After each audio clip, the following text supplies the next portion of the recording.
So, hi guys, couple of months now, or a while since I've been in touch with you with Forces Manor, because I wanted to move on and also show you something.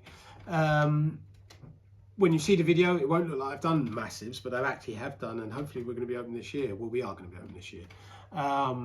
It's all looking good. There's lots of things that have happened behind the scenes, so that's why it won't quite look how you'd hope it to look. So yeah, I'm going to start off with the negatives and be brutally open and honest about something, which I said I'd do when I first started this. The Corona thing did throw a wee spanner in the works, because this building was run as a B&B, which I'd done for a while for the family that owned it before, to help them out and save it. I didn't like being a B&B, I certainly wasn't a hotelier. You only had to look at the reviews. It was like 40 Tales on steroids with me. But it had to close in March, and of course when you close and you're a business, you've no income. There's only me now. There's no furlough scheme for me. There's no employer saying you can have 80% of your wages at the end of each month until we get open again. Nothing, absolutely nothing, zilch, end, potto. And what do? I've suddenly gone from, I've never not earned. I don't have dole, I don't have social security, housing benefits, none of those things. I've never had any of those things, but I've never had 10 months without a wage or an income, and so it got scary a couple of times because, and I haven't revealed this to anyone, but I'm doing it now because I just think I had to. But you know, it's Tony, and yeah, I'm happy and I smile and all this stuff, and I do, and I'm positive. But there was a couple of times where I wasn't smiling because sat here alone, I didn't eat. I had a couple of days, I did not have the money to eat. And I went 2 days on a tin of soup. And I only had a couple of bits of bread to go with it. And one tin of soup lasted me 2 days. I was like, what's this come to? And there was a reason for why it's got to that level. Was because everything I had, I put into the project. But I wasn't earning. There's nothing coming in. So I've given away, donated everything I had to this project, Forces Manor. But nothing was coming in. And the two don't go together, but you know, and then, you know, it was scary thinking, well, the electricity people will give me a hassle over the money they owed them. I couldn't pay them. And I was like, what am I going to do? And I thought, well, no, it's always been a hassle for me. It's just, I was dumped in a hospital at 7 months old, and literally the mother dumped me and wouldn't come and get me, and I was sent to a children's home in a box probably. And that literally what happened. That's not even a joke. I was dumped in this hospital. So it's always been a hassle. It's always been a hardship. But it's hardship with laughs. And I just thought that as well. I just thought, oh, well, I can survive on cheap soup for 2 days. Fine, I'm still alive. I haven't got corona. And the guys that are in the hospitals, the nurses, the doctors, and the care workers, they're the ones that are the stars. They're the ones that have really had it hard. On the face, cold face, supporting, looking after these patients. And then they might be catching it or could catch it and can't go home to their own family. So yeah, no, I got on with it. And yeah, unfortunately, which isn't fortunate for what happened, but fortunate for it, is that because of my time in care, 16 years or so, which I revealed at the beginning of this, I was awarded compensation, which I pledged and donated to this project. Unfortunately, it got hooked up and cooked up with solicitors who decided that they're having the victim's money, or most of it, and solicitors do what they do. Left a bit of a raw taste in a lot of our mouths, but you know, that's what it is. Stuff still materialised, money still materialised, and there's more to materialise, so it isn't all bad. And everything I have come through so far has been donated, has been pledged, and it will continue doing so. That's great, and it will help to finish the project. It's just that the way it came meant I had big gaps, and that was when survival suddenly thought, and I couldn't ask, you know, we're only doing it now because it's on the camera, there's no one there, I ain't gonna tell someone this. So anyway, move that away, move on, still a one-man project. Had to be, obviously, because no money and couldn't get people in, but actually that's been a benefit. So Corona's made me move on because I've done all the work.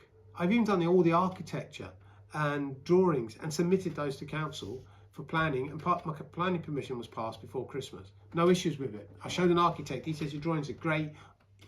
All he picked me up was on a spelling, and he said he would have charged 15 to 20 grand for the work I did, because it was quite a lot of work that I changed and went backwards and forwards on stuff. I've stripped the building out. I've strapped the building. I've done all the joinery, lowered roofs, 5 bathrooms constructed, 20 rooms I've been working on. Every wall has been strapped with 2x2s, ready for the new plasterboard. Hell of a lot of work, and I've managed it alone. So that's been great. I've done all the foundations for the new extension, which you'll see on some of the drawings on there. And now I'm just waiting for the block work, and then I'll be building the kit on above that. The things where I'm not done as electrician, I'm not wiring the place. That's been done by a professional, great guy from Aviemore. I'm not doing the gas central heating. That's been done by an ex-squaddy, RLC. And then I've had some help from cadets who haven't come as cadets. They've come as locals who, because of certain reasons, they can't come as cadets. They've come in and done all the trees and taken all the bushes and all the overgrown stuff out, and all that greenery and foliage we then took to the wildlife park. So the animals up there got their first takeaway from Forces Manor through us. And that was Angus, Callum and Anthony, great cadets, great guys. And Anthony's gone on to become our Saturday worker, a fantastic lad. He's like me, he was in care. He is in care, sorry, and I was in care. He joined cadets at 12. And you know he's around, and you know he leaves his mark, because if there's a hole in the wall, Anthony's put it there and gone through it. And if there's something on the floor spilled and damaged, Anthony's spilled and damaged it. So yeah, really great, and it's great to have the cadets. Yeah, and we've got loads more to come up with the cadets. We did loads of stuff at home with them. I managed to do home training with them, got them out to salute for our fallen, for remembrance, got them out to salute for our heroes and the military and the care workers and the NHS during this corona. So loads of things there, and managed to even promote 2 of my cadets to Lance Corporal during lockdown, where their mums presented them with their stripes at home. So a lot of positives there. So next, moving on, we've got the central heating going in, the extension, as I mentioned earlier, to go on, the Veterans Lounge, which is going to be a fantastic building on the side, which I'm going to be building. It's going to have communal facilities and use of it in the sense of could be a veterans reunion room, it could be a conference room, it could be all sorts of things. There's also a games room with computers and PSBs and all these sort of things for the youngsters, and a gym. So that's going up. And we need to raise some money for that, so I'm going to mention about crowdfunding for that. And then finishing off, there will be the final installation, the plasterboarding, taping and painting, and then the furnishings, which is the 4 C's: carpets, colours, cushions, and curtains. So if you know anyone is into interior design and would like to give us some professional help on that, please get in touch and let us know, because I could do here. Just like to say thank you to everybody, and a really good thing that might come off, and a really positive thing, and I hope it does, is an association with junior leaders. And I took a cadet down there last year. She joined the junior leaders, and since then discussions with a couple of members of staff, and there's a really strong possibility that this could be associated with the junior leaders. So I'm waiting for my invitation to go down later this year once COVID's lifted. So that's great. More to come on that if it does all come off. I'd like to say special thanks to Prince William and his office, who I had a letter from about the project, and that's really good to have his support, and he's acknowledged the project. Lieutenant General Sir Alistair Irwin, great guy, really enjoyed his company. He invited me over to his house for a couple of hours and went through loads of things. He knows the building, he lives not far from here, and he's going to be popping in and out and doing. He was one time British Army Adjutant General, and he's also President of Poppy Scotland, so a really good guy to have on our side.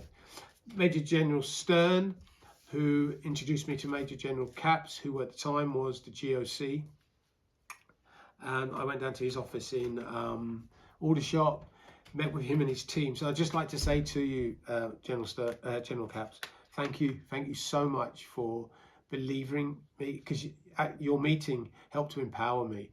You made me feel worthy. It was that powerful. You listened to us, you took the time, you and your staff, to ask me questions about it, but it was just a real honesty, and I left really thinking I'm going to do this. So thank you. And General Capps, who left Aldershot to that post and took up his new post as is now Commandant of Sandhurst, but he his predecessor is Major General Eastman, and General Eastman also contacted me, so thank you too, sir, for following up to congratulate us on the project. General Eastman is also heavily involved in cadets as well, so it's great to have you on, your support, and we'll keep you in touch as we go along. So thank you as well, sir. Colonel Alex Harvey, Marines, great advice at the beginning of the project as well, so thank you as well. One of my OCs, Major Wilson, great advice, and the best OC I've ever served under, officer commanding. My first troop commander has been in touch since, and that's Lieutenant Cole, who was a great guy and helped me through. He was in the RCT. He was not RCT, he was infantry, but he and he won't mind me saying that. He steered me through a tricky thing during junior leader, so thank you, RG. And my first troop sergeant, Sergeant Mercer, great guy, small guy, but full of life. And the day I met him, I knew I liked this guy and respected him. He was hard, you didn't push him over, and I wound him up so often, but he was such a decent bloke because you knew he cared. He wanted you to succeed. He was never horrible, he was never nasty, he was strict, never laughed much, but he did. But there was something about the guy, you knew he was just ultra genuine. So thank you, Dave. I never did become the guitarist you wanted me to, because he used to teach me. So there you go. So the crowdfunding page I'm going to set up for the Veterans Lounge, we need about 50,000 for that. So if you know anyone who's a philanthropist who wants to be out, if that's the right word, probably can't say it, and I won't be able to say it with a drink in me, who might be able to help out with that. It's not for profit project. It's for the military. And Veterans Lounge is also going to have a unique feature, would be the military library. So if any of you have got books that you would like to donate to the military library at Forces Manor, please send them up. We'll put them in. Don't do it just yet, but let us know you've got them, because we can't put them in yet.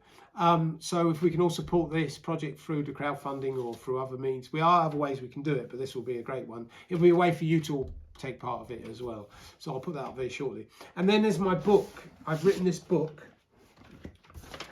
that I started before this project. This is 600 pages. This is the manuscript, unpublished obviously yet. It's a little bit to finish on it yet. I'm just doing my time at one more bit of my time at one particular unit. Brown Eyes. That's not the actual cover, so I'm not revealing it. It's not a war story. It's not heroics or battle honours or anything like that. Worthy as those are, this is a different type of book. It's a story, my life as I went from boy to man, children's home, cadets, junior leaders, and into the regulars, and then reserves and other things after that. And so it's lots of images in it, lots of imagery along with it, and it's written alongside music.